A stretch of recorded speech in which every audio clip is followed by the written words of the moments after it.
Vamos a compartir con ustedes la palabra de Dios y queremos dar gracias siempre a Dios por todo, ¿verdad? Porque Él es bueno, porque Él siempre tiene el control de todo y tiene el control tanto de allá donde está nuestro pastor compartiendo y confiamos en Dios de que va a ser de mucha bendición por allá, así como lo es aquí cuando está con nosotros.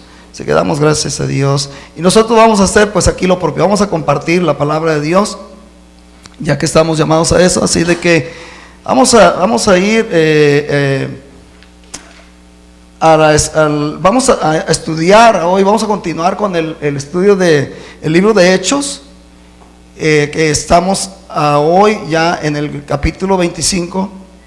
Y vamos a ver Hechos capítulo 25 del 1 al 22, para que lo vayan ahí buscando. Hechos capítulo 25, versículo del 1 al 22. Y nuestro texto base también, para que lo vayan buscando ahorita y lo tengan ahí a la mano, va a ser Hechos 25, versículos 7 y 8. Hechos 25, versículos 7 y 8. Y mientras que ustedes lo buscan por ahí, para que lo tengan a la mano, voy a dar una pequeña resumen o una introducción de lo que hemos venido estudiando de este libro de los Hechos, que verdaderamente yo creo que así como ha bendecido nuestras vidas en todas las formas, porque es un libro que a través de este estudio nos ha confrontado a muchos de nosotros, y qué bueno que así sea, porque los hijos de Dios tenemos que ser, ¿verdad?, incomodados, y si por ahí de repente nos estamos como sintiendo, quedándonos muy cómodos, este tipo de estudios de manera así exhaustiva nos confronta, porque vamos capítulo por capítulo, versículo por versículo, y encontramos un sinfín de palabras, de consejo de Dios, que así como nos confronta, así también Dios nos levanta, pero luego nos pone abajo, porque, bueno, no abajo, pero nos hace sentir, ¿verdad?, cuando somos confrontados. La verdad de la palabra de Dios tiene que ser así. No podemos estarle sacando las vueltas, ni quererla adornar, para que no se sientan mal los que están aquí. Es de bendición la palabra de Dios, aun cuando trae disciplina a nuestras vidas. Así es de que todo lo que Dios hace, así nos duela, así nos incomode, así a veces nos moleste, es por nuestro propio bien. Y este libro de estudio de los Hechos ha venido haciendo grandes cosas en cada uno de nosotros, estoy seguro. Así ha sido conmigo. Así de que vamos a dar una introducción sobre estas últimas semanas que ha venido enseñando nuestro pastor estas últimas semanas, y nos hemos quedado en el asunto de lo de Pablo, ¿verdad?, en el encarcelamiento de Pablo. ¿Cómo fue? ¿Por qué fue encarcelado? ¿Fue verdad de lo que lo acusaban, sí o no? Bueno, ahorita vamos a dar una pequeña introducción para recordar y entrar de nuevo en el contexto, para que así la enseñanza de hoy la podamos ligar a lo que ya traemos con este asunto de lo de Pablo. Así de que en estas últimas semanas, estudiando el asunto de Pablo, hemos mirado y hemos aprendido. Es interesante porque hemos escuchado de nombres de personajes que a través de los cuales nos ha traído, la palabra de Dios nos ha traído reflexión, nos ha puesto a reflexionar, ¿verdad? Y nos ha puesto a pensar incluso qué hacer y qué no hacer, o qué dejar de hacer y qué comenzar a hacer. Hemos sido confrontados y hemos sido ministrados para que todo eso que estamos aprendiendo a través de este asunto de lo de Pablo, el propósito principal de Dios sabemos que es que busquemos también la manera de que lo que estamos recibiendo cómo aplicarlo en nuestras vidas, ¿verdad? Cómo aplicarlo en nuestras vidas. Porque imagínense si Dios dejó todo el libro escrito de la Biblia. El propósito principal de él es que crezcamos, que vayamos creciendo, pero que vayamos analizando la palabra y vayamos estudiando la palabra, no al estilo Chapulín, ¿verdad? Brincando de un pedacito para acá y de un libro a otro, y bueno, porque a veces así no sucede. Creo que a veces, digo, no es lo normal, porque Dios quiere que desde Génesis hasta Apocalipsis nosotros entremos en esa abundancia de palabra, en esa abundancia de consejo, en esa abundancia de advertencias que Dios nos da. Y así es como Dios va revelando su palabra en nuestras vidas, van siendo abiertos nuestros ojos y vamos siendo ministrados, y nuestra mente así también va siendo renovada como nuestro corazón, porque la obra de Dios es esa, renovarnos, transformarnos, ¿no? Vamos a mirar uno de los nombres. Vamos a mirar uno de los nombres que han surgido a través de este estudio del asunto de lo de Pablo, del encarcelamiento de Pablo. Y uno de los nombres que surgen ahí es el tribuno Lisias, ¿verdad? Claudio Lisias, que rescató a Pablo, ¿verdad? De entre en medio del tumulto de los judíos, que lo sacaron arrastrando del pueblo y lo querían matar. Entonces Claudio Lisias, bueno, pues es el que lo rescata, va y lo encierra. Así de que sabemos de Claudio Lisias que era el tribuno y fue usado por Dios prácticamente para rescatarlo, ¿no? Así de que el mismo Claudio Lisias presenta a Pablo ante el concilio de los principales sacerdotes, donde aparece otro personaje, Ananías, el sumo sacerdote. No hay que perder de vista la posición de cada personaje. Ananías, sumo sacerdote. Lo que sabemos de Ananías, por las enseñanzas que nos ha venido dando el pastor y por un poquito de información que se busca, es que Ananías era un hombre cruel, inescrupuloso, despiadado, que incluso el historiador Josefo dice que se robaba los diezmos de los sacerdotes comunes. Imagínense, el sumo sacerdote robándose los diezmos de los sacerdotes comunes. Pero no solo eso, porque Josefo dice que era capaz incluso hasta de asesinar para cuidar de sus propios intereses o para beneficiar sus propios intereses. Así de que por algo el pastor en unas enseñanzas de estas semanas pasadas decía, toda una fichita, ¿no? Toda una fichita el Señor. Así de que Ananías, tenemos también Ananías, de hecho, déjeme darle esta nota. Ananías termina siendo asesinado brutalmente por un tumulto una revuelta de judíos nacionalistas que se levantaron en contra de las leyes del gobierno romano, y fue asesinado brutalmente. ¿Por qué?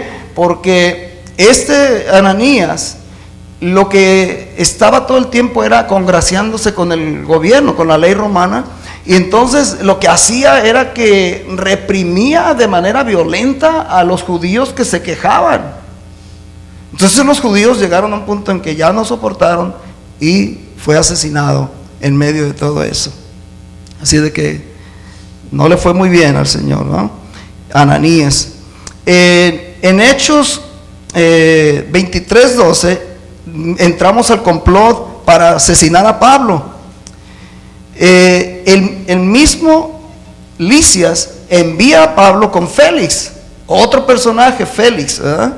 Que también ya supimos quién era antes de haber ocupado ese puesto, fue un esclavo griego. Un esclavo griego. Una vez que ocupó el poder y se sintió con la autoridad del poder, lo describen también como un hombre igual prácticamente como cortado con la misma tijera a Ananías. Yo de hecho cuando leía la información que busqué de ellos, dije, bueno, estos aunque sea deben de haber sido primos o algo, porque, o sea, iguales, ¿no? Iguales eran de crueles, de despiadados con la gente. Así de que Félix, Lisias le manda, pues ya sabemos que le mandó a Pablo con Félix.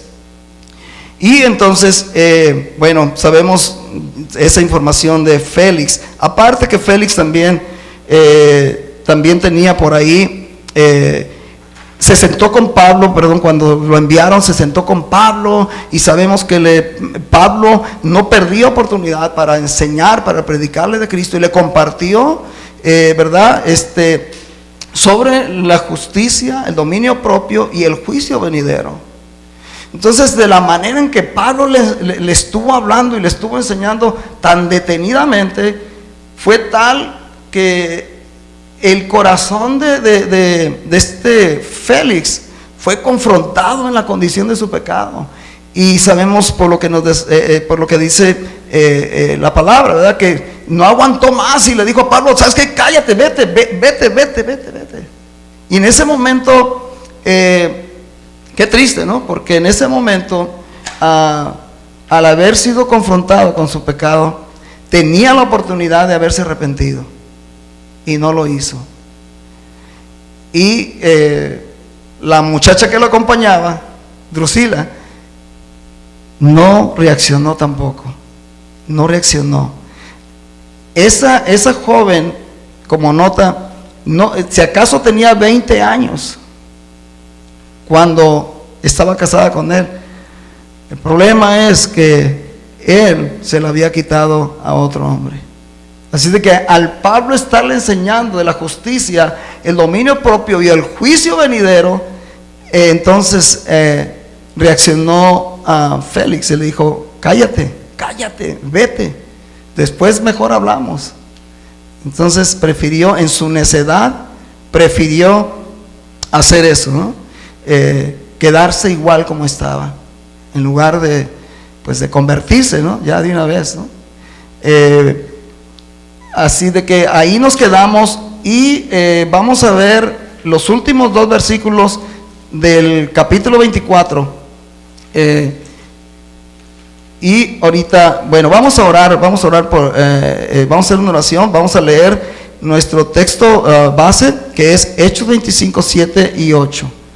Hechos 25, 7 y 8. Dice la palabra de Dios de esta manera: cuando éste llegó, lo rodearon los judíos que habían venido de Jerusalén, presentando contra él muchas y graves acusaciones, las cuales no podían probar. Alegando Pablo en su defensa, dijo: ni contra la ley de los judíos, ni contra el templo, ni contra César he pecado en nada, en nada. Pablo respondió de una manera segura, tranquila, firme, porque él venía diciendo a través de este estudio del libro de los Hechos. Pablo en más de una ocasión dice, porque de limpia conciencia he servido a Dios, delante de Dios, y también a los hombres. Entonces Pablo tenía esa seguridad y confiaba en lo que estaba hablando, ¿no? Así de que ese es nuestro texto base, nuestros textos base 25, 7 y 8. Y vamos a orar. Amado Padre y Dios Todopoderoso, queremos darte gracias, Señor, porque hoy hemos llegado a este lugar, Señor, y estamos siendo bendecidos desde el momento en que nosotros pudimos abrir nuestros ojos al darnos tú este nuevo amanecer. Estamos disfrutando de tu misericordia, que es nueva como cada mañana, y hemos sido bendecidos ya, Señor, independientemente con la oportunidad de haber llegado aquí. Y hoy te pedimos, Padre, que lo que hemos venido estudiando, que es tu palabra, Señor, tomes tú el control, que tu Espíritu Santo tome el control de cada mente, de cada corazón, y especialmente la mía, Señor. Que tú tomes el control en todo y que cuides de mi boca, Señor, lo que vaya a salir, para que pueda ser de bendición, Señor, para el pueblo, y que estemos receptivos y con humildad recibamos la palabra que hoy tú tienes para hablar a nuestras vidas. En el nombre de Cristo Jesús oramos esto y te damos gracias, Señor. Amén. Amén. Vamos entonces, ahora sí, a darle lectura, a comenzar del versículo 1, capítulo 25, versículo 1. Hechos, capítulo 25, versículo 1 en delante. Y dice la palabra de Dios. Bueno, permítanme, quiero tomar los últimos dos versículos que el pastor los había dejado del capítulo 24. Y dice de esta manera, en el capítulo 24, los dos últimos versículos que faltaron, cuando Pablo se sienta con Félix, y él le dice, no, vete, ¿no? Todo ese asunto, ¿no? En el 26 dice, él le dice que lo volverá a llamar, ¿verdad? Y dice en el 26, y esperaba también con esto que Pablo le diera dinero para que le soltare. Sabemos el soborno, la corrupción, ¿no? Ahí. Félix diciéndole, haciendo venir a Pablo varias veces con la intención de que a veces, en qué momento Pablo le decía, mira, pues ya nos conocemos un montón, mejor ahí te va un dinero y ya déjame ir, ¿no? O sea, comprarle su libertad, ¿no? Podemos ver ahí la integridad o la falta de integridad de este señor, ¿no? Félix. En el 27 dice, pero al cabo de 2 años recibió Félix por sucesor a Porcio Festo, otro personaje del cual ahorita vamos a saber algunas cositas. Pero Félix en realidad, hermanos, fue destituido. En lo que pude investigar, Félix no terminó su mandato, sino que fue destituido, porque había judíos que se levantaron y ya no lo soportaban, y fueron y lo denunciaron con las autoridades romanas, y lograron convencer a las autoridades romanas de que lo investigaran y lo hallaron culpable. Entonces Félix no terminó su mandato normal, fue destituido, y Nerón, el emperador de ese tiempo, lo envía a Roma, donde si no fuera por su hermano de Félix, Palas, que se llamaba el hermano Palas, que era un hombre muy influyente en el gobierno romano, tenía mucha influencia en el gobierno romano, de hecho trabajaba con ellos, pero tenía mucha influencia con Nerón. Y al haber sido Nerón quien envió a Félix a Roma, la intención era castigarlo, hubiera recibido un castigo muy severo, y de hecho dicen, incluso hasta pudieran verlo ejecutado, porque las cosas eran graves que le habían encontrado. Así es de que ahí nos damos cuenta. Luego viene Festo, dice, queriendo Félix congraciarse con los judíos, dejó preso a Pablo. O sea, lo dejó preso, ya 2 años, ¿verdad? Y lo deja preso para congraciarse con los judíos. Una vez más, ¿no? Miramos la injusticia que se estaba cometiendo con Pablo. Así de que en esos, lo que sabemos de Festo es que era un hombre que pertenecía a la nobleza romana, Festo. No se dice mucho de él en la historia, pero pertenecía a la nobleza romana y vino y sustituyó a Félix. La historia lo describe como básicamente un hombre bueno y que gobernó bien a pesar de todos los problemas que le dejó Félix.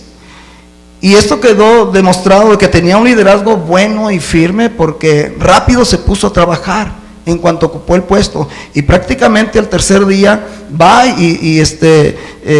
a encontrarse en Jerusalén con los con los judíos para tratar, para ver qué pasaba con este asunto, ¿no? de lo de Pablo. Se puso a trabajar rápidamente. Así de que vamos a ir, vamos a leer ahora sí capítulo 25 desde el versículo 1 en adelante, para ir desarrollando la enseñanza de este capítulo, hermanos. Dice: llegando pues Festo a la provincia, subió de Cesarea a Jerusalén 3 días después. Rápido se puso a trabajar el hombre, ¿no? Y los principales sacerdotes y los más influyentes de los judíos se presentaron ante él contra Pablo y le rogaron. Oiga usted, le rogaron, y eran los sumos sacerdotes y los judíos más influyentes. Aquí comenzamos a ver el trabajo de Festo, y en el versículo 2 dice, pidiendo contra él como gracia que le hiciere traer a Jerusalén, preparando ellos una emboscada para matarle en el camino.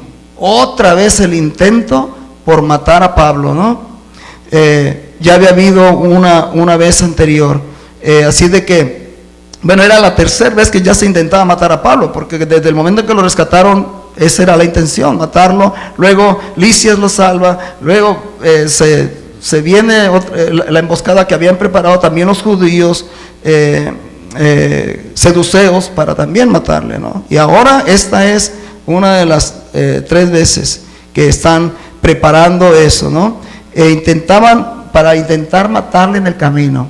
Y mire cómo le pidieron a Festo.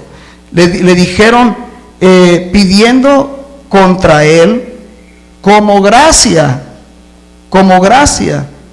que le hiciera traer a Jerusalén. Me imagino que usaron un lenguaje, mira Festo, ¿por qué no le haces la lucha y te traes al Pablo para acá mejor, en Jerusalén, pues para que lo juzguemos acá, ¿no? Algo así, ¿no? Un lenguaje suave, ¿me entiende? Tratando, yo creo que aprovechando de Festo, que veían que era un hombre que le gustaba, para empezar a hacer bien las cosas, ¿no?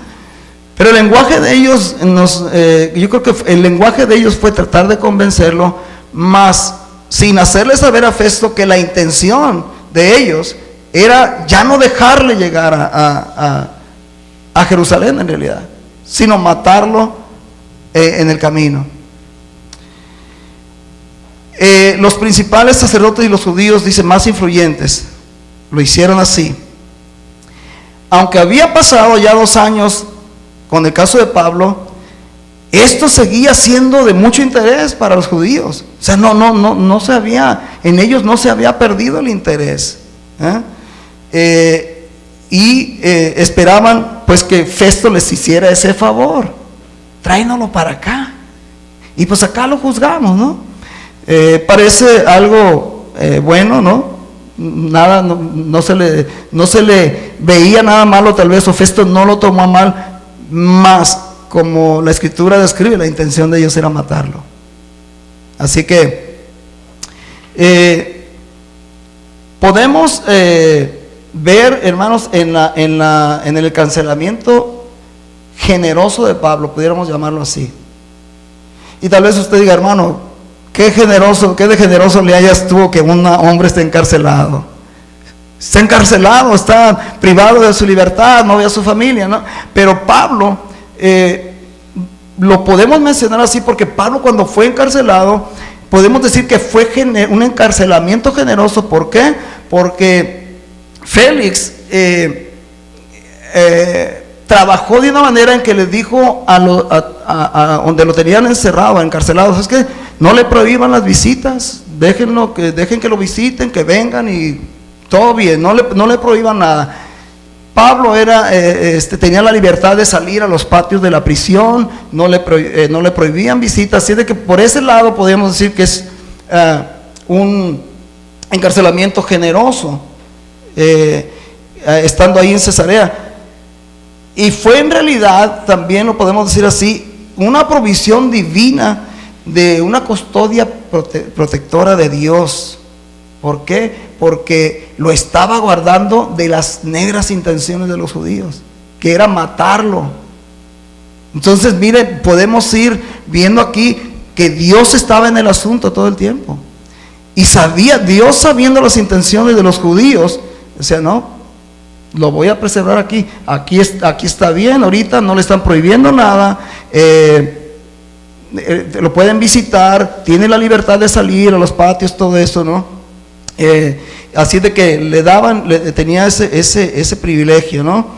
Y también a la misma vez, esos 2 años, hermano, fue una temporada de descanso para Pablo, tras largos años que ya traía él de duros de servicio misionero. Pablo venía ya trabajando hacía muchos años en las misiones, ¿no? Y que todo esto lo prepararía contra los desafíos a los cuales se enfrentaría en los años venideros. Así de que, si lo vemos de esa manera, no era tan así, tan cruel, ¿no? Lo que estaba viviendo Pablo, la injusticia estaba ahí, sí es cierto, pero Dios lo estaba preservando. Mire, la provisión divina de Dios puede llegar a nuestras vidas o presentarse en nuestras vidas por diferentes causas, en diferentes momentos, por diferentes motivos, en diferentes problemas. Dios es el que elige cómo va a enviar esa protección y va a mantener esa protección sobre sus hijos. En esto, aunque se estaba cometiendo una injusticia con Pablo, porque no era culpable, lo estaban acusando de cosas falsas, así de que eso era suficiente para que lo hubieran dejado en libertad. Pero los judíos de afuera tenían esa intención. Ahora hay algo que necesitamos notar aquí. Pablo en ningún momento, desde que hemos estado estudiando todo el asunto del encarcelamiento y todo, Pablo no vemos que se estaba quejando. Pablo hacía defensa de él con limpia conciencia, como él decía, con tranquilidad, con firmeza, con esa seguridad de que tenía el respaldo de Dios, de que él decía, yo estoy bien con Dios, en mi conciencia me he presentado y he estado delante de Dios de esa manera, y para con los demás no tengo por qué preocuparme. Pablo descansaba en su integridad como persona, tanto delante de Dios como delante de los hombres.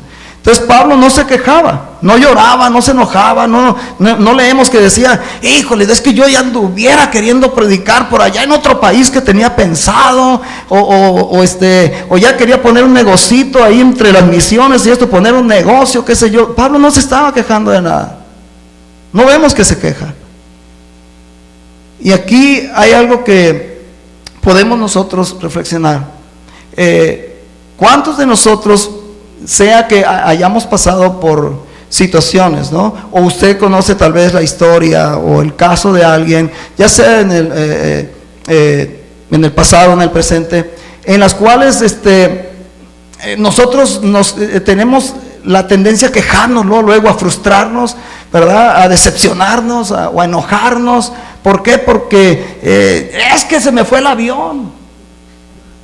Se me fue el avión, se me pasó el tren. Digo, no, eso ya suena como que, no, bueno, el tren lo perdí más bien, ¿no? Tenía que viajar, tenía que llegar a este lugar y no pude llegar. Y rápido tenemos esa reacción nosotros, de quejarnos, de enojarnos. Es que ya lo tenía todo planeado. Es que quería ir a esa fiesta y no pude llegar porque no estaba lista la señora. No se crean, es que porque trabajé y salí tarde y perdí la fiesta, no alcancé a llegar, qué sé yo. Se nos quejamos de todo, hermanos, y nos enojamos, y hasta la señora y los hijos la pagan a veces, ¿no? Pero qué tal que de repente, si usted perdió el avión, el autobús o el tren que lo iba a llevar a esa parte de donde usted quería ir, y se queja y se enoja?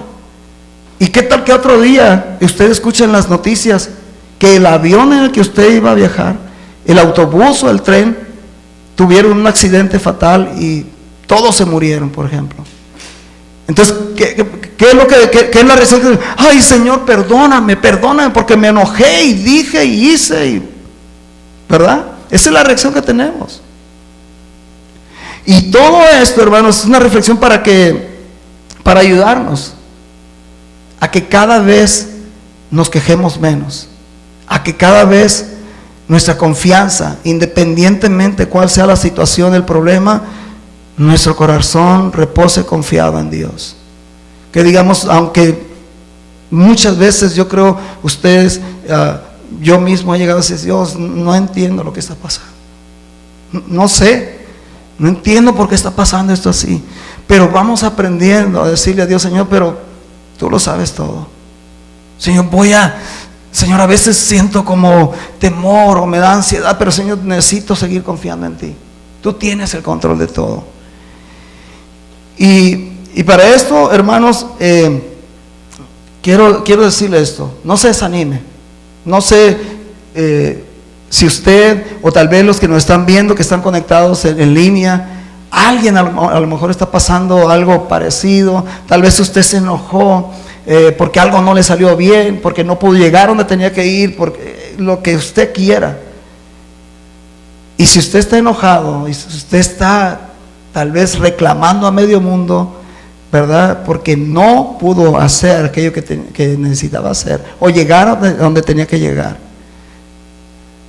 repose en el Señor, porque seguro que a lo mejor Dios le puede dar una sorpresa y le puede decir, mira, te ibas a matar allá donde ibas a ir, o esa fiesta donde te habían invitado, hubo una balacera, hubo un pleito, qué sé yo, mira, hubo muertos ahí.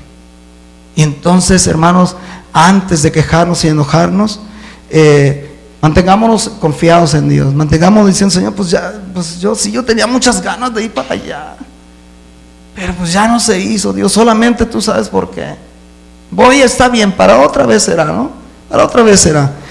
Y para eso Jeremías 29:11, en la Nueva Traducción Viviente, dice: porque yo sé los planes que tengo para ustedes, dice el Señor. Jeremías 29:11, porque yo sé los planes que tengo para ustedes, dice el Señor, son planes para lo bueno y no para lo malo, para darles un futuro y una esperanza. Así de que estas escrituras nos ayudan a meditar antes de enojarnos, antes de despotricar y de agarrarla con medio mundo tal vez. Recordar que Dios dice, tiene planes para nosotros, ¿verdad? Planes buenos, no malos.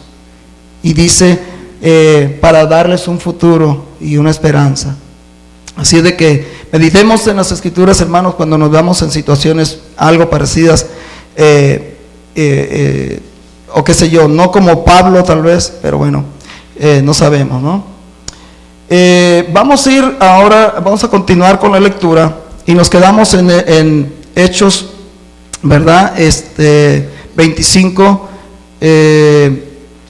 3, donde dice, pidiendo contra él como gracia que le hicieran que le hiciese traer a Jerusalén, preparando ellos una emboscada para matarle en el camino. El 4 dice, pero Festo respondió que Pablo estaba custodiado en Cesarea, a donde él mismo iría o partiría en breve. Hasta aquí lo que podemos ver, hermanos, es que nos quedamos ahí en el 4. Estos hombres eran los líderes religiosos. Sus acciones, las acciones de estos hombres líderes religiosos, dice que mostraban un peligro,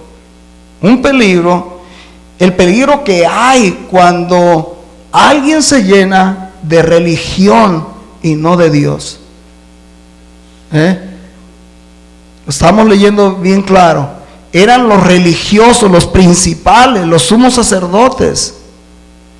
Y mire las acciones de ellos, lo que mostraban, o lo que nos muestran al día de hoy, que la religión, cuando usted o yo, quien sea, se ha llenado de religión y no de Dios, son dos cosas muy diferentes. Sobre todo si la religión en ninguna manera no está conectada de manera genuina con Dios. Es un peligro, porque mire ellos cómo estaban actuando. Estaban hablando de matar a un ser humano, a Pablo. Y eran los líderes religiosos, eran los sumos sacerdotes.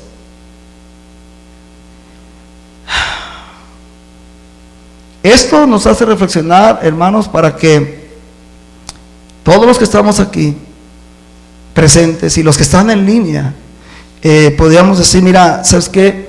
Si tu religión o la religión en la que estás no ha traído cambios a tu vida y sigues viviendo como todo un mentiroso, como todo un adúltero, como todo un fornicario, como todo un borracho, como todas esas cosas que sabemos que no están bien. Si tú estás yendo a un lugar donde te has llenado de religión y no has cambiado en nada de eso, hay algo malo con la religión que estás recibiendo o con lo que te está enseñando tu religión. Y esto se vive en el día a día. Aún Pablo tuvo problemas así con los corintios y las cosas no han cambiado. Las cosas han trascendido a mucho más, porque hay tantas cosas en las que personas que van fielmente, ¿no?, todos los domingos a la iglesia, y si tú estás en un lugar, mi hermano y mi hermana, yo no sé de los que están conectados, tal vez haya personas que incluso hasta hayan cometido asesinatos. Y si tú has estado en una religión que no te ha traído cambios, entonces es tiempo de pensar y de meditar, hermanos, de que la religión no nos puede cambiar. La religión no nos puede cambiar para nada. Es tiempo de darnos cuenta. Así de que ustedes que nos están mirando, quienes nos estén mirando, con todo respeto y con amor, les estamos diciendo esto: la religión no nos cambia. No nos cambia. Si seguimos igual, como mencionaba unos segundos atrás, no está sucediendo nada. La religión solamente te está llenando por ratos para hacer que te sientas a gusto, pero sales de ese lugar y agárrense, ¿no? Y quítense de mi camino, como dicen por ahí. Entonces, hermano, la religión no nos va a cambiar. Vamos a ir continuar con el libro de los Hechos 25 al 5. Vamos a ir en el 5, ¿ok? Dice: los que de vosotros puedan, dijo Festo, ¿no? Los que de vosotros puedan, dijo, desciendan conmigo, y si hay algún crimen en este hombre, pues acúsenle. Él se estaba mostrando accesible, se estaba mostrando bien con ellos, haciéndoles saber: mira, no estoy ignorando tus quejas, ni las acusaciones que tengan contra este hombre, pero pues los que de ustedes puedan, vayan conmigo, y si hay algo en este hombre, pues acúsenle, ¿no?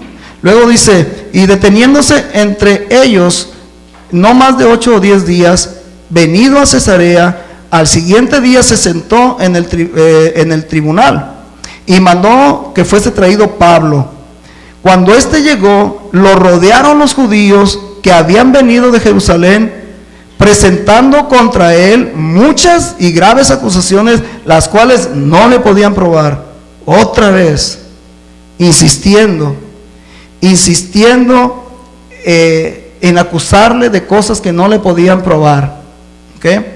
Pero acuérdense que la intención de ellos era pues matarle, ¿no? porque sabían ellos que si Pablo era llevado a su caso a una corte y que fuera tratado con justicia, los judíos sabían que Pablo iba a ser absuelto, iba a ser puesto en libertad.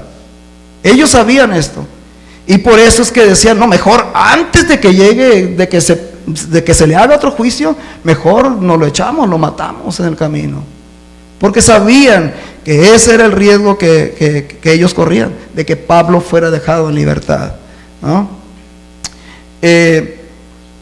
Entonces, y dice que no le podían probar, versículo 7, ya lo leímos. Cuando éste llegó, lo rodearon los judíos que habían venido de Jerusalén, presentando contra él muchas y graves acusaciones, las cuales no le podían probar, ¿verdad? Entonces, vamos a ir, hermanos, a Mateo 26, 57 y 57. Mateo 26, por favor.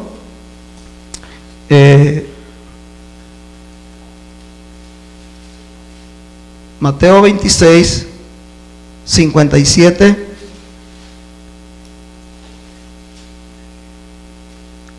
Y dice de esta manera, ¿ya lo tienen, hermanos? Mateo 26, 57. Los que prendieron a Jesús le llevaron al sumo sacerdote Caifás, a donde estaban reunidos los escribas y los ancianos. Versículo 59.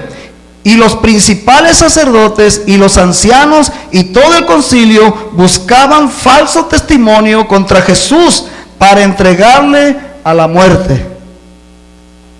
¿Se les hace familiar? Algo semejante a lo que estaba pasando Pablo. Y otra vez aquí, involucrados los religiosos de ese tiempo, los principales, los que verdaderamente tendrían que ver, tendrían que mirar por el pueblo, ¿verdad? Para que hubiera justicia entre el pueblo, abogando por ellos ante el gobierno opresor de Roma en muchas áreas. Los sumos sacerdotes estaban haciendo esto, lo hicieron con Jesús, y ahora Pablo lo estaba viviendo. Pablo lo estaba viviendo. Miren lo que, vamos al Salmo 27, mis hermanos. Salmo 27, por favor, rápidamente, que lo leía el hermano José Luis, por cierto, es durante la alabanza. Salmo 27, 12. Salmo 27, 12. ¿Ya lo tienen, hermanos? Dice: no me entregues a la voluntad de mis enemigos, porque se han levantado contra mí testigos falsos y los que respiran crueldad. David también le tocó pasar por eso. Entonces, y podemos buscar más personajes de la Biblia que enfrentaron situaciones como estas. Tal era el caso, por ejemplo, de José, de Egipto, ¿eh? Lo acusaron, la mujer de Faraón lo acusó injustamente con falsedades y todo, y bueno, ya sabemos, ¿no? José de Egipto. Ahora mire, eso es en cuanto a los acusadores, ¿verdad? Vamos a buscar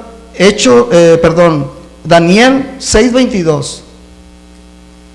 Daniel 6:22.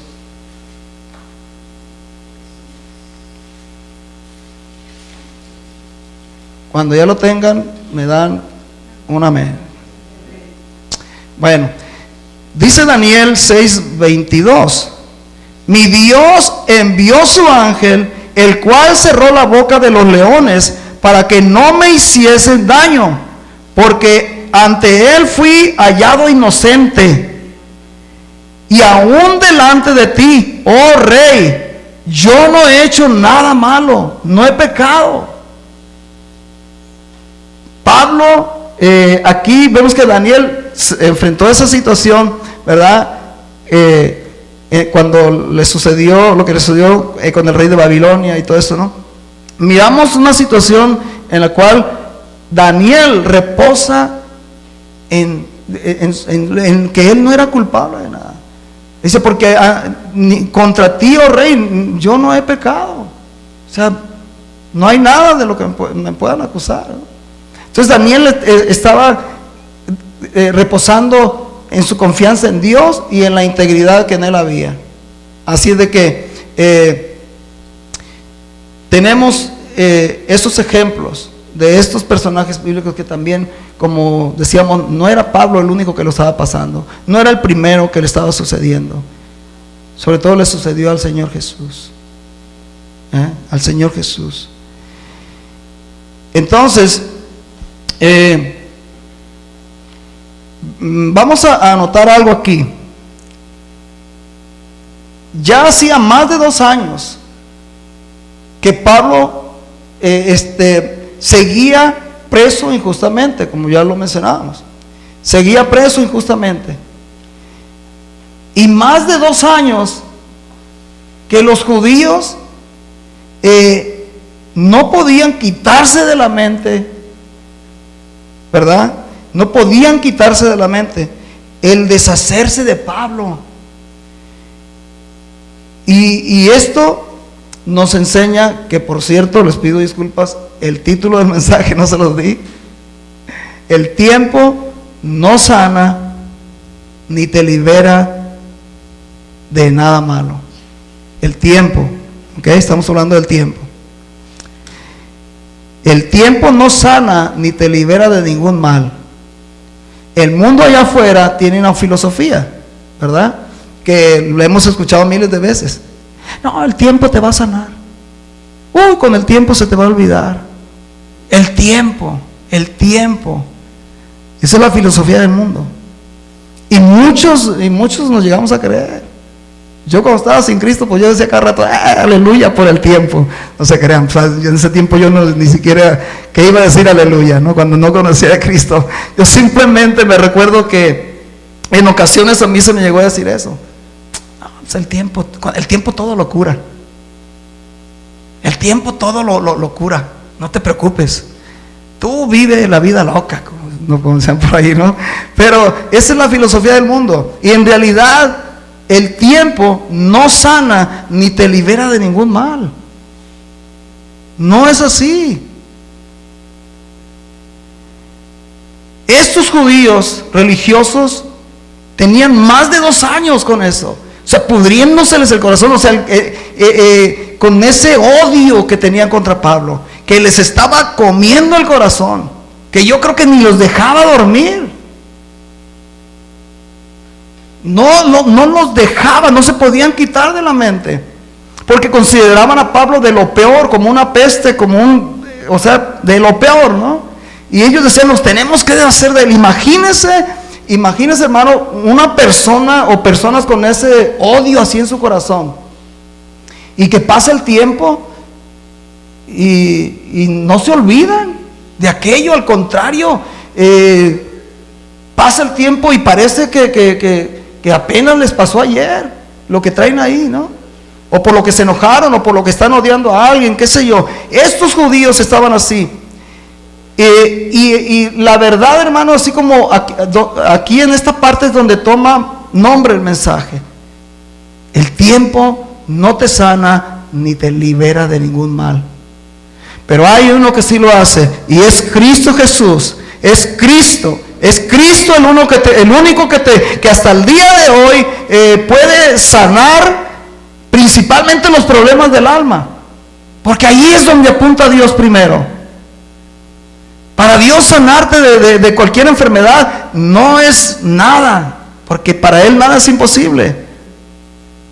Pero lo que Dios está queriendo ver es la enfermedad que hay en el alma del ser humano, en el corazón. Y Cristo no ha cambiado. Cristo es el único que puede liberarnos de todo odio, de falta de perdón. Es el único que puede sanarnos de los problemas del alma, y por ahí nos da un extra y nos sana, qué sé yo, de cáncer, de diabetes, de lo que tal vez usted quiera mencionar. Cristo tiene el poder para hacerlo. Él es el único. Él es el único, mi hermano y mi hermana. Y para eso, mire, vamos a ir a Juan 8:32. Juan 8:32. Como decían por ahí, como por si no me creyeras, ¿no? Por si no me creyeras, la Biblia te lo dice, mi hermano. Juan 8, vamos a ir a Juan 8:32, ¿ok? Y denme un amén cuando ya lo tengan, hermanos, por favor. Gloria a Dios. Ustedes sí son rápidos, hermanos. Yo acá todavía ando navegando. Bueno, dice la palabra de Dios, ¿verdad? Dice de esta manera, Juan 8:32. Bueno, vamos a leerlo desde el 31. Dijo entonces Jesús a los judíos que habían creído en él: si vosotros permaneceréis en mis palabras, seréis verdaderamente mis discípulos y conoceréis la verdad, y la verdad os hará libres. 34. Jesús le respondió, 36. Así que si el Hijo os libertare, seréis verdaderamente libres. La verdad, dice, os hará libres. Y así que si el Hijo os libertare, seréis verdaderamente libres. El problema del ser humano, mis amados hermanos, reside en esto. En ignorar a Dios, el no saber de Cristo, el no confiar, qué sé yo, no sé cómo podemos decirlo, pero es cuestión del pecado de la incredulidad del ser humano, para ser más concretos. El problema más grande del ser humano es esto. Y Jesús les dijo: si vosotros permanecéis en mi palabra, seréis verdaderamente mis discípulos, en mi palabra, y conoceréis la verdad, y la verdad os hará libres. Libres de cuanta cosa, de engaño, de confusión, de la religión falsa, de muchas cosas que vamos a ser liberados. Y Jesús dice: porque si el Hijo os libertare, seréis verdaderamente libres. Él es el único que verdaderamente transforma el corazón del hombre, de la mujer. Él es el único, no hay nadie más. Tú puedes ir con el mejor psicólogo que tú quieras, con el mejor terapista que tú quieras, con el mejor consejero que te consigan, y ninguno de ellos te puede decir o garantizar: sí, yo te voy a sanar. Lo único que te dice: no, pues sí, yo te puedo ayudar. Y mira, aquí cómprate estas pastillas y te vas a sentir así como bien acá, bien relax. Pero no te preocupes, ese es el efecto nada más. Pero te están controlando, de más te están calmando el problema, no te están sanando, hermano. Ahora, yo no estoy diciendo que no hay problemas de depresión, de ansiedad. Todo eso existe. Todo eso existe. Y personajes bíblicos lo vivieron. Pero las declaraciones de esos personajes bíblicos siempre era: mi Dios, mi roca, mi salvación, ¿en quién más he de confiar? Él es el que me salva. Él es el que rescata del hoyo mi vida. Las palabras de Dios escritas en este libro están por encima de cualquier psicólogo estudiado que viene y se sienta contigo, y cuando te hablan y te están terapiando, tú te quedas con la boca abierta, porque tú dices: wow, esas palabras, o sea, ¿de dónde le salen estas palabras a este hombre? Aunque tú te sientes con el mejor psicólogo, las palabras de Dios están por encima de todo eso. No hay manera de superar lo que Dios ya hizo y lo que Dios ya dejó aquí. Así es de que la misma escritura nos está diciendo: si el Hijo os libertare, seréis verdaderamente libres. A Él sea la gloria, hermanos, por siempre. A Él sea la gloria por siempre. Mira, aquí hay en eso que acabamos de leer y de reflexionar, hay una pregunta. Ya sea en el pasado o en el presente, hermanos, y a los que nos están viendo, ¿en cuál de estas dos partes de Hechos 25, 7 y 8 te puedes identificar tú? Estábamos hablando de, ¿verdad? El 7 y el 8, donde pues le acusaron gravemente, ¿verdad?, a Pablo sin poderle comprobar nada, y Pablo simplemente dice, ni contra la ley de los judíos, ni contra el templo, ni contra César he pecado. ¿En cuál de esos dos lados pudieras tú sentirte identificado? Sea en el pasado o sea ahorita en el presente. Yo deseo que en ninguno de los dos, ¿verdad? Pero yo creo que algunos de nosotros o de quienes nos están viendo han pasado por injusticias, han pasado por acusaciones graves y sin haber sido culpables. Así sucede. Pero si nosotros estamos de este lado donde está Pablo, vamos a poder decir con toda confianza: sé que se está cometiendo una injusticia conmigo, pero no es cierto de lo que se me está acusando. Jesús fue más allá que Pablo todavía. Jesús, dice la palabra de Dios, que cayó ante todas las acusaciones, y en algunas partes solamente decía: tú lo has dicho, tú lo has dicho. Pablo se defendió y tenía Pablo los argumentos, ¿verdad? Y la conciencia y su moral de integridad le dieron a Pablo para poder decirle ante todos los que le acusaban: nada de eso de lo que se me acusa es cierto, y nada me pueden probar. Así de que si no sé, como decía alguno de ustedes o alguien de nosotros, hemos pasado por un momento así de duras acusaciones, falsas sobre todo, de injusticia. Tal vez en el pasado lo llegamos a vivir, o usted conoce a alguien. Hermano, si usted conoce a alguien que está en esa situación, compártale de Cristo. Compártale de Cristo. Porque mire, no hay nada peor que estar del lado de los judíos religiosos que traían ese odio en su corazón.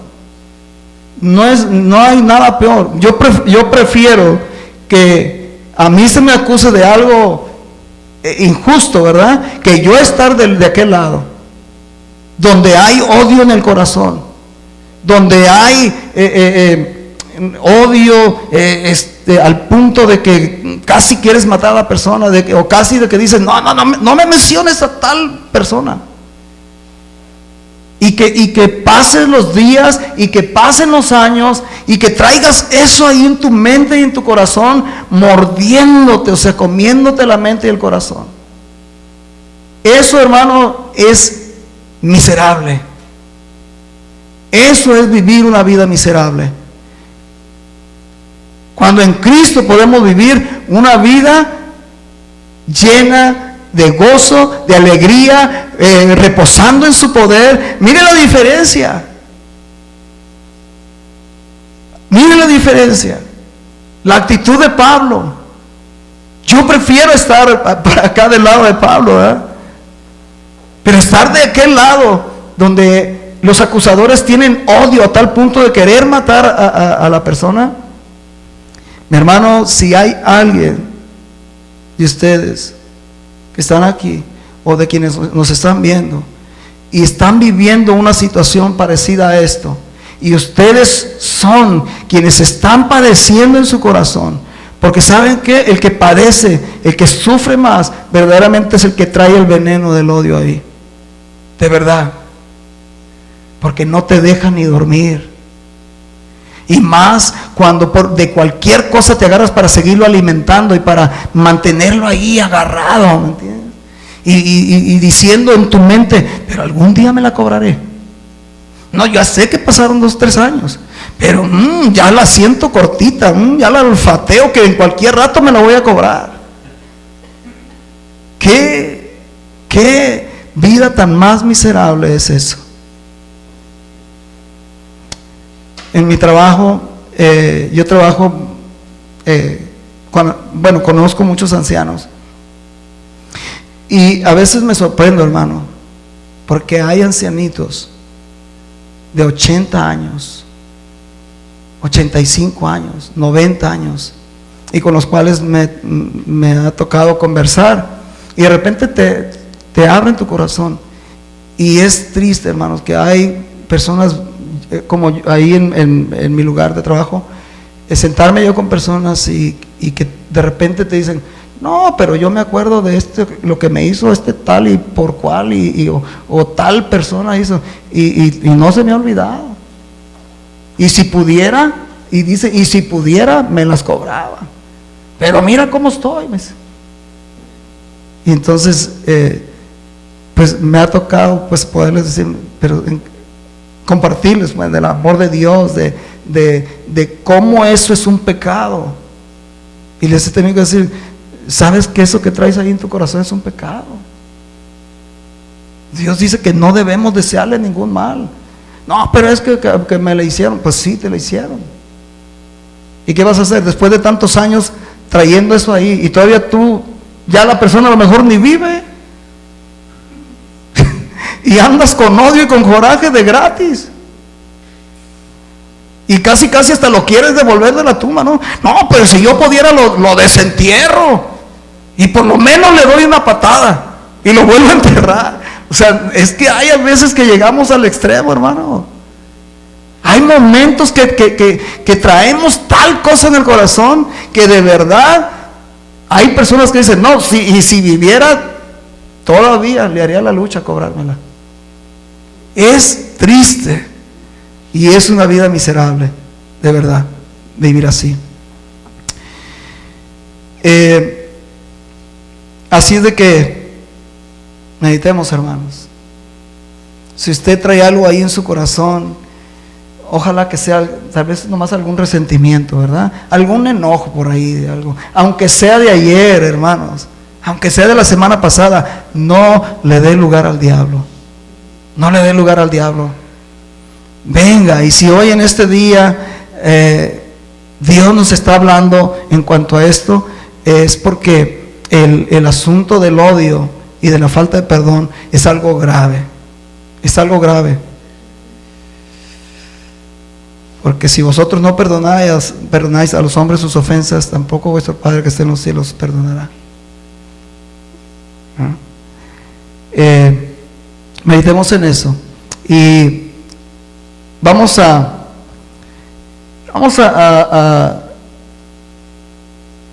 ir a Hechos 25. De nuevo retomamos Hechos 25 del 9 en delante.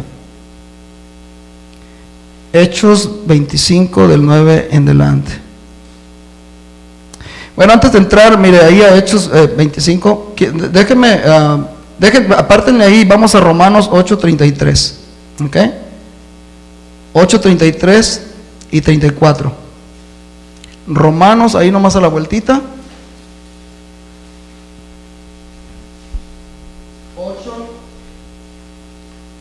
8:33 y 34.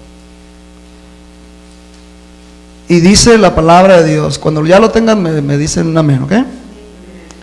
Bueno, dice la palabra de Dios. Mire, leímos los textos que leímos para, ¿verdad? Reflexionando y sabiendo que Pablo no era el primero que le estaba sucediendo eso.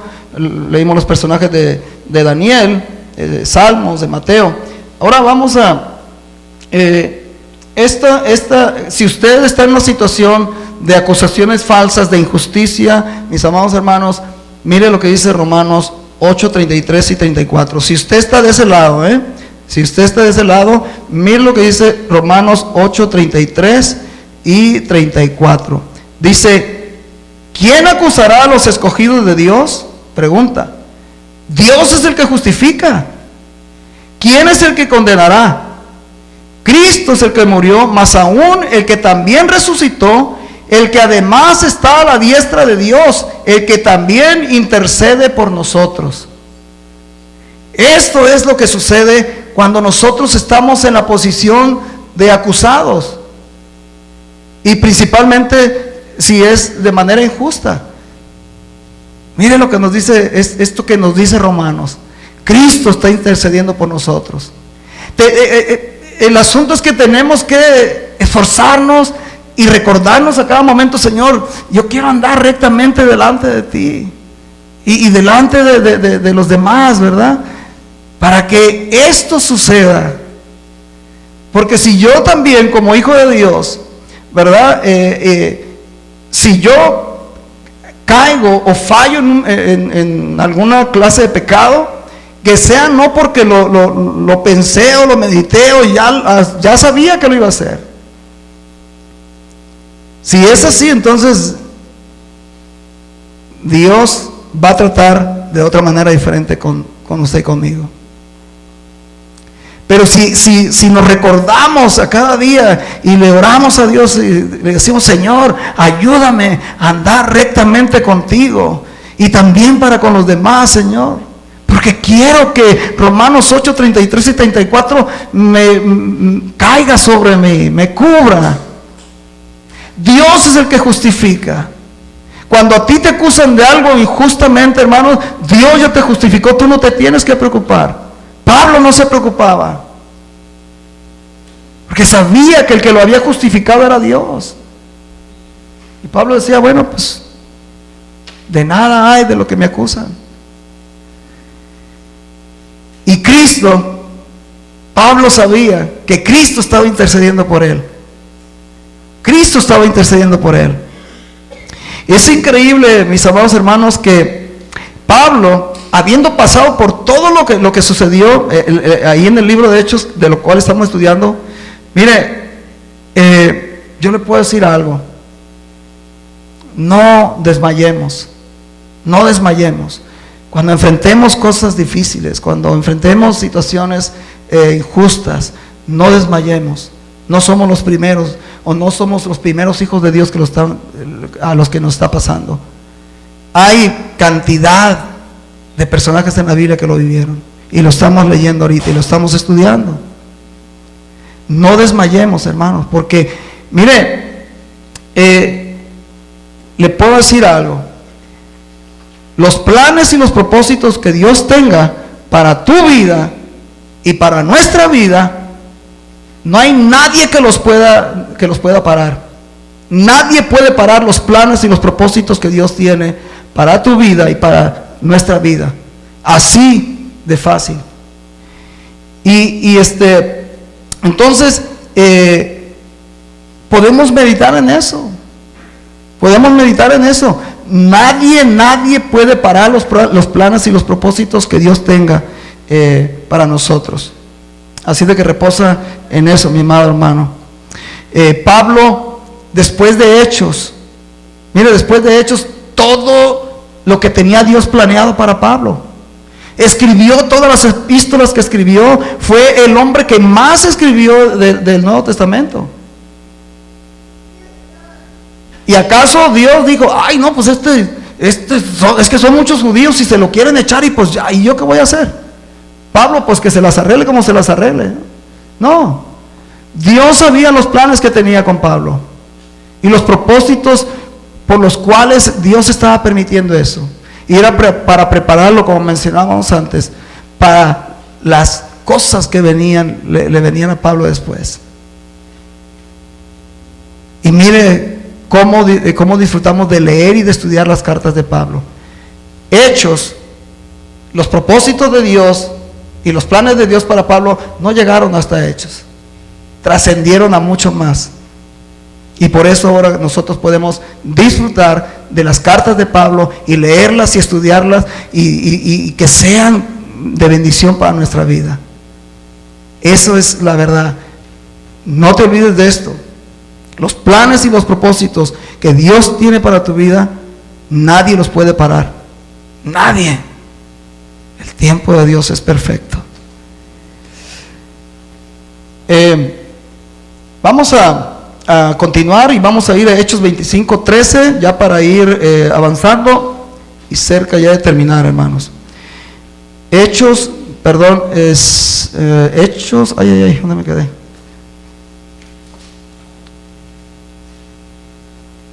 Lo perdí.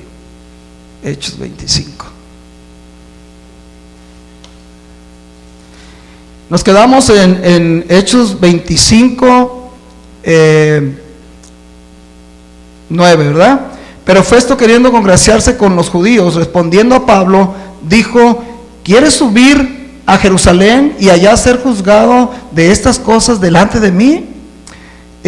Festo, a pesar de que se dice que fue un hombre bueno y que gobernó bien, pues aquí le estaba diciendo a los judíos, ¿verdad?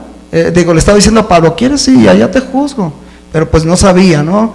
10. Pablo dijo: ante el tribunal de César estoy, donde debo ser juzgado. A los judíos no les he hecho ningún agravio, como tú sabes muy bien, le dice. Como tú sabes muy bien. Porque si algún agravio o cosa alguna digna de muerte he hecho, no rehúso morir.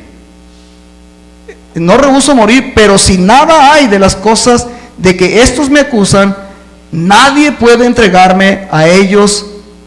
Nadie puede entregarme a ellos. A César apelo.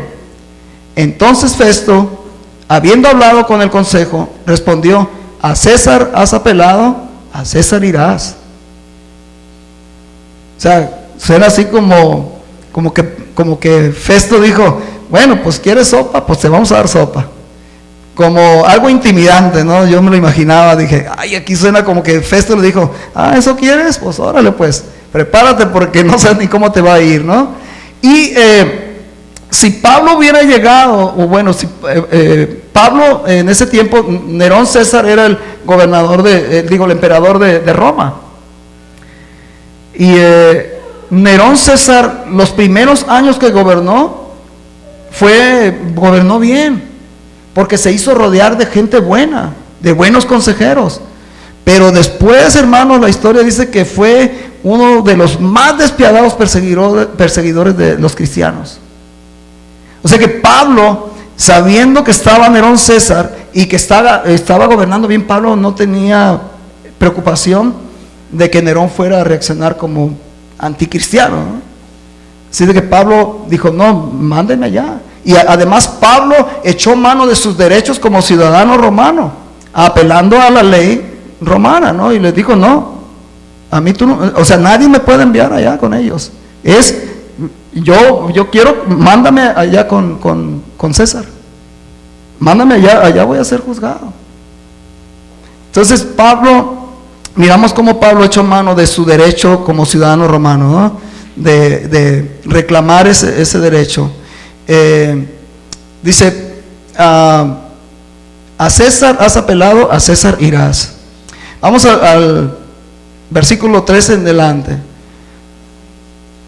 Pablo dice: pasado algunos días, el rey Agripa y Berenice vinieron a Cesarea para saludar a Festo. Y como estuvieron ahí muchos días, Festo expuso al rey la causa de Pablo, diciendo: un hombre ha sido dejado preso por Félix, respecto al cual, cuando fui a Jerusalén, se me presentaron los principales sacerdotes y los ancianos de los judíos pidiendo condenación contra él. A esto respondí que no es costumbre de los romanos entregar a alguno a la muerte antes que el acusado tenga delante a sus acusadores y pueda defenderse de la acusación. Hasta aquí estamos viendo cómo, ¿verdad? Festo le está relatando el asunto de Pablo a Agripa, a Herodes Agripa. Aunque Herodes Agripa no tenía jurisdicción sobre el caso de Pablo, o sea, no tenía poder sobre él. Festo, mire, lo que tenía Agripa es que él era un conocedor de las leyes judías, de los asuntos de cultura y de religión de los judíos. Era un gran conocedor de eso, Agripa. Entonces Festo, yo creo que sabiendo eso de Agripa, dijo: no, pues aquí yo no sé ni por dónde entrarle a este caso y cómo voy a enviar a Pablo a Roma sin antes enviar una carta primero, como era costumbre, haciendo saber la situación y el caso de Pablo antes de enviarlo, ¿no? Entonces, podemos ver que Festo estaba haciendo una confusión, ¿no? Y entonces le presenta el caso y le relata el caso de Pablo a Agripa. Ahora, dice, en el 15, ya lo leímos, ¿eh? Cuando dijo, pidiendo condenación contra él. El 16 dice, a esto respondí que no es costumbre de los judíos, también ya lo leímos, de la muerte que el acusado tenga delante de sí a sus acusadores y pueda defenderse de la acusación. Así que habiendo venido ellos juntos acá, sin alguna dilación, o sea, sin tardarse nada, al día siguiente, sentado en el tribunal, mandé traer al hombre. Y estando presentes los acusadores, ningún cargo presentaron de los que yo sospechaba, sino que tenían contra él ciertas cuestiones acerca de su religión y de un cierto Jesús ya muerto, el que Pablo afirmaba estar vivo. Yo, dudando en cuestión semejante, le pregunté si quería ir a Jerusalén y allá ser juzgado de estas cosas. Festo, primero que nada, nos damos cuenta aquí que Festo andaba más perdido que Adán en el Día de las Madres, ¿no? O sea, bien confundido, o sea, porque, ay, es que por dónde le llego, y entonces hablando con Agripa, dijo, me va a aconsejar cómo, ¿no?, de tratar este asunto. Entonces nos damos cuenta que Festo estaba en esa situación. Él no conocía de Jesús mucho, pero fíjese cómo Pablo no perdía ocasión, no perdía oportunidad de compartirles ahí a todos ellos. A Festo también le dijo y le compartió de Jesús, porque el mismo Festo está diciendo, pues me hablaron de un tal Jesús, y Pablo dice que se murió pero que resucitó. Entonces nos damos cuenta que Pablo le predicó a Festo también de Cristo, y si le habló y si le dijo cómo Cristo había muerto, cómo que murió, también debe haberle dicho cómo murió, y seguro que le dijo de la cruz. Pablo no perdía oportunidad, hermanos.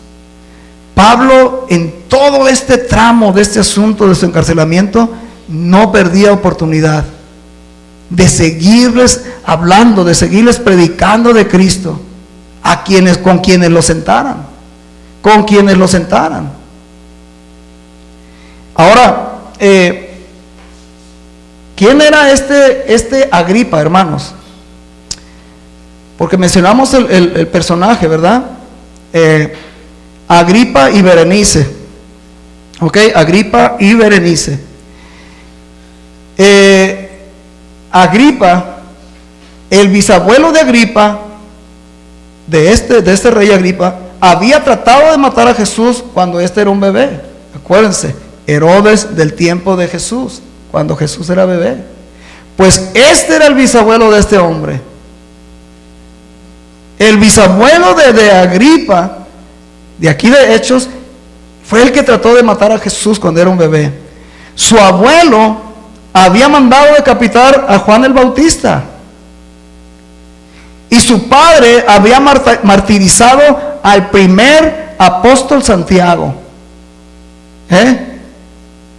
Para que usted sepa de dónde venía este hombre. Y así es de que Pablo ahora estaba delante de la siguiente línea de los Herodes. Herodes Agripa. Eso es lo que podemos decir a él de dónde venía, pues, su descendencia y todo. Y es increíble cómo vemos que el bisabuelo de él fue el que intentó matar a Jesús cuando estaba bebé. De Herodes Agripa y de Berenice, que aparece aquí, hay también algo que les quiero contar, hermanos. Más no se lo digan a nadie, ¿eh? No es chisme, ¿no? Pero es para orar, hermanos, como dicen por ahí, ¿no? Quiero contarles algo de estas dos personas. Y yo creo que ustedes a lo mejor ya hasta lo saben, por eso se rieron, ¿no? Agripa y Berenice eran hermanos. Y la historia secular y parte de la historia también judía, dicen que Agripa y Berenice estaban involucrados en una relación incestuosa. Imagínese eso, algo aberrante. Digo, porque si a usted no le parece, o si a nosotros no nos parece algo aberrante, que entre dos hermanos, en verdad ustedes me entienden, haya ese tipo de relación, híjole, hermanos, de todos estos personajes que hemos mencionado en este asunto de lo de Pablo, nos damos cuenta que en todos ellos había cosas bien tremendas, que si delante de Dios no hubiera Dios obrado en su gracia y en su paciencia, esos personajes no existieran. Porque si nosotros hacemos un recuento de todos los personajes de los cuales hemos mencionado a través del asunto del cancelamiento de Pablo, dos personajes resulta que fueron más o menos Claudio Lisias, Claudio Lisias y Festo. Eran dos de los únicos personajes que podemos decir que no nos dio mucha preocupación. Pero de los demás, hermanos, y luego llegamos a este asunto de Agripa y de su hermana. Imagínense, ¿no? Imagínense usted eso. Cuando miramos a Festo de esta manera tan confundida, como mencionábamos, y ya estamos terminando, nos podemos dar cuenta, hermanos, que él no tenía conocimiento de Jesús, que había ignorancia en él, de la manera en como él se refiere, como lo leímos aquí, ustedes lo leyeron junto conmigo, ¿no? Un tal Jesús que murió, y dice Pablo que resucitó, y así, de la manera como él lo habla, se lo describe a Agripa, nos da a ver que él estaba ignorante de Jesús, no sabía de Jesús mucho. Y por eso, hermanos, tenemos que seguir predicando el Evangelio, porque así como Festo estaba, así hay muchos todavía. Así hay muchos todavía que no, tú les mencionas algo de Dios o de Jesús y no, pues sí he escuchado. Ay, no, pues que a mí nomás me gusta ver las películas, pero pues no, de las historias y eso, pero hay muchas personas. Por eso nosotros necesitamos seguir predicando el Evangelio, tanto aquí como en todas las enseñanzas que nos da el pastor. Aquí es la escuela, y aquí salimos con más conocimiento. Esa es la intención de Dios para con nuestros pastores, ¿verdad? Usarlos para que en todo lo que ellos exponen de la palabra, nosotros lo vayamos aprendiendo, y que eventualmente nosotros podamos ir allá afuera, qué sé yo, con algún compañero de trabajo, algún familiar, un vecino, no sé, como ha dicho el pastor, compartirles, ¿no? Hablarles de Cristo, porque hay muchos todavía allá afuera, como Festo, que no saben. Para terminar, quiero leerles algo que Charles Spurgeon dijo. Charles Spurgeon fue un pastor, misionero, un teólogo y erudito de la Biblia. Él dijo esto: la mayoría de esta ciudad son tan ignorantes acerca de Jesús como lo fue Festo. Como lo fue Festo. Son palabras fuertes, ¿no? pero Spurgeon dijo eso, tal vez, no sé, de la ciudad donde él vivía, donde él había ido a predicar, yo no sé, pero él hizo este comentario: la mayoría de esta ciudad son tan ignorantes acerca de Cristo como Festo. Que Dios nos ayude, hermanos, y vamos a terminar leyendo los últimos 2 versículos.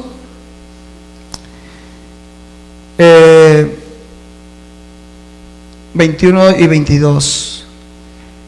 Dice: mas como Pablo apeló, bueno, ya lo leímos, para que se le reservase, más como Pablo apeló para que se le reservase para el conocimiento de Augusto, mandé que le custodiasen hasta que le enviara yo a César.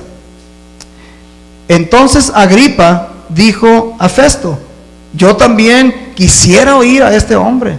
Y él le dijo: mañana lo oirás. Lo que Festo le compartió y lo que le relató de este asunto de Pablo a Agripa lo inquietó, le llamó la atención. Al final termina diciendo: ¿sabes qué? Yo también quiero escuchar a este hombre. Y seguro lo vamos a dejar aquí hasta el 22, hermanos, en suspenso, así como cuando ves algo en la televisión y lo entran los comerciales y dices: ya se me va a olvidar en qué quedó. No se crea. Pero lo dejamos hasta aquí, de Agripa diciéndole a Festo: ¿sabes qué? Yo también quiero oír a este hombre.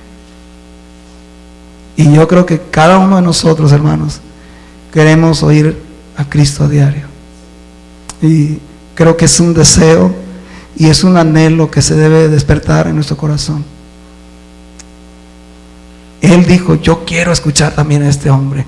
Y lo más seguro es que Pablo le iba a predicar de Cristo, seguro. Entonces, que sea un anhelo en nuestro corazón y un deseo que vaya de menos a más siempre. El querer escuchar de Cristo, el querer saber más de Él, porque hay mucho más todavía por aprender, y que hasta el último día que estemos en esta tierra, hermanos, todavía vamos a ignorar muchas cosas. Hemos visto aquí el peligro de que un corazón se llene de religión y no de Dios. Hemos visto el asunto de confiar en Dios en estos versículos que hemos leído, de confiar en Dios, de que cuando nos veamos ante situaciones difíciles de acusaciones, sea cual sea la situación, especialmente si son injustas, bueno, sabemos por las escrituras que hemos dado cómo la escritura nos alienta, cómo la escritura nos dice: confía en tu Señor, confía en tu Señor. Ahorita no ves la luz al final del túnel, tal vez no estás entendiendo nada, tal vez sientes como que andas así a tientas, como diciendo: híjole, Señor, ¿para dónde le doy aquí? Sigue confiando en Dios, sigue confiando en tu Señor. Vamos a orar, hermanos, y les pido que se pongan de pie y vamos a darle gracias a Dios.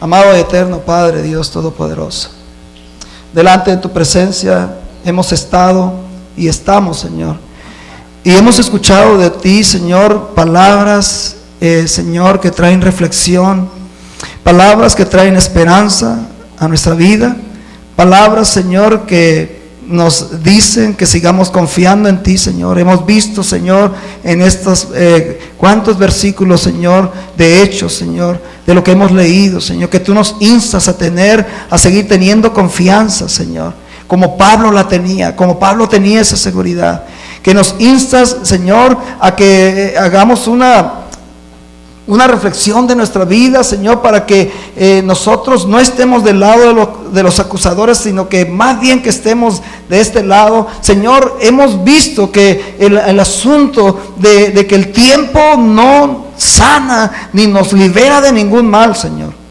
sino que es Cristo el único que nos sana, es Cristo el único que nos salva, Señor, y el único que nos liberta.